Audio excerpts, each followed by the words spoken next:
발언하실 분은 그 안에 진리교회 담임 목사님이십니다. 지금 8개월 이상 리바이벌 코리아로서 여의도에서 나라를 위한 기도로 계속 매진하시는 목사님이시죠. 이태희 목사님 모시겠습니다.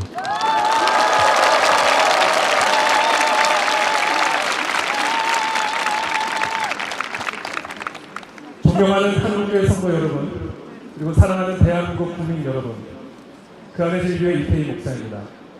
지금 추진되고 있는 종교법인 해산법은 대한민국 교회를 중재 3자 교회와 같은 구조로 전락시키고 결국 교회를 국가 권력의 발치 아래 무릎 꿇리려는 대한민국의 자유민주주의 헌정 질서를 정면으로 거스르는 반헌법적이며 반인권적인 법안입니다. 우리가 이 법안에 반대하는 이유는 단순히 교회의 이익을 지키기 위함이 아닙니다. 대한민국의 자유민주주의를 지키고 다음 세대에게 자유로운 대한민국을 물려주기 위함입니다. 이 법이 통과된 대한민국 교회의 미래를 알고 싶으시다면 오늘날 중국교회의 현실을 보시면 됩니다.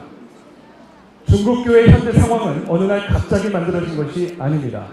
지난 수년간 일련의 법령과 제도가 축적되면서 종교를 국가관리 체계 안으로 점진적으로 편입시켜온 결과입니다. 중국은 2018년 신종교 사무조례를 만들어 미등록교회를 불법으로 규정하고 종교의 중국화를 국가 정책으로 명문화하며 통제의 출발점을 마련했습니다. 이어 2020년 종교단체 관리 조치는 종교단체의 조직과 재정을 국가 감독 아래 두었고 2021년 종교 보직자 관리 조치는 성직자까지 국가 등록과 승인 체계 안에 포함시켰습니다. 이러한 흐름 속에서 설교와 교리, 신앙 교육은 국가 기준과 충돌하지 않는 범위 안에서만 허용되었고 종교적 메시지조차 공공정책과의 조화라는 이름 아래 제한될 수 있는 정책적 구조가 형성되었습니다. 이것은 단순한 관리의 문제가 아닙니다. 제도적 통제는 외적 활동을 넘어 교리와 신앙 고백, 윤리적 가르침이라는 종교의 내적 영역에까지 영향을 미치게 됩니다. 역사는 분명히 보여줍니다. 제도에 대한 통제는 해석에 대한 통제로 이어지고 해석에 대한 통제는 결국 메시지에 대한 통제로 확장됩니다. 그리고 지금 대한민국이 바로 그와 같은 출발선 위에 서 있는 것입니다. 그리고 그 출발선의 이름이 바로 종교법인 해산법입니다. 존경하는 한국교회 성도 여러분, 그리고 사랑하는 대한민국 국민 여러분, 대한민국 건국의 아버지 이승만 대통령은 이렇게 말했습니다. 한 나라의 정치 수준은 결국 그 나라 국민 수준으로부터 흘러나오기 마련입니다. 그렇기 때문에 교회를 통해 교화된 사람들이 많이 생길수록 정치의 근본은 스스로 바로 잡히게 될 것입니다.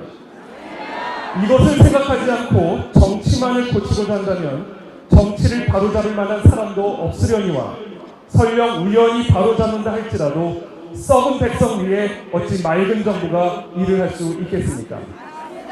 반드시 먼저 사람을 감화시켜 새 사람이 되게 한 후에야 정부가 스스로 맑아질 것이니 이 어찌 교회가 정부의 근원이 아니겠습니까? 이승만 대통령은 단순히 제도의 변화만으로는 결코 건강한 국가를 세울 수 없다고 보았습니다. 왜냐하면 국가의 수준은 결국 그 사회를 구성하는 국민의 내면과 도덕성에 의해 결정되기 때문입니다.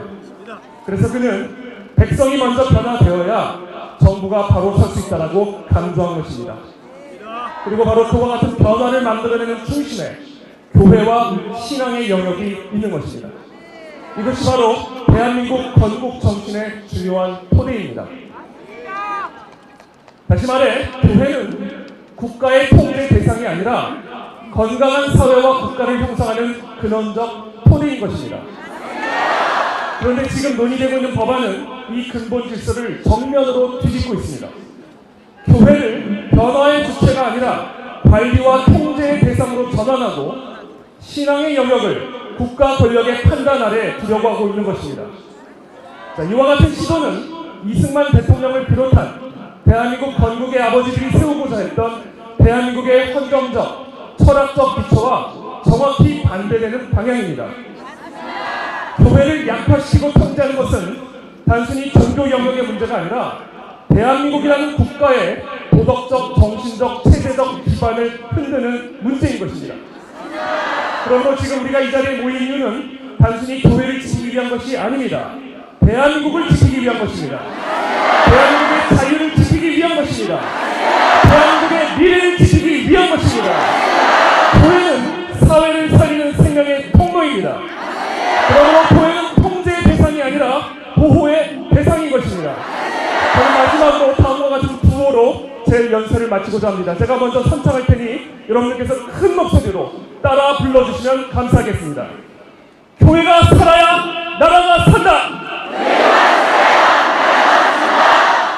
우리는 침묵하지 않을 것입니다. 우리는 물러서지도 않을 것입니다. 교회를 지키고 신앙을 지키며 대한민국의 자유를 끝까지 지켜낼 것입니다. 하나님이 대한민국을 보호하시고 우리와 함께 하실 줄을 믿습니다. 감사합니다.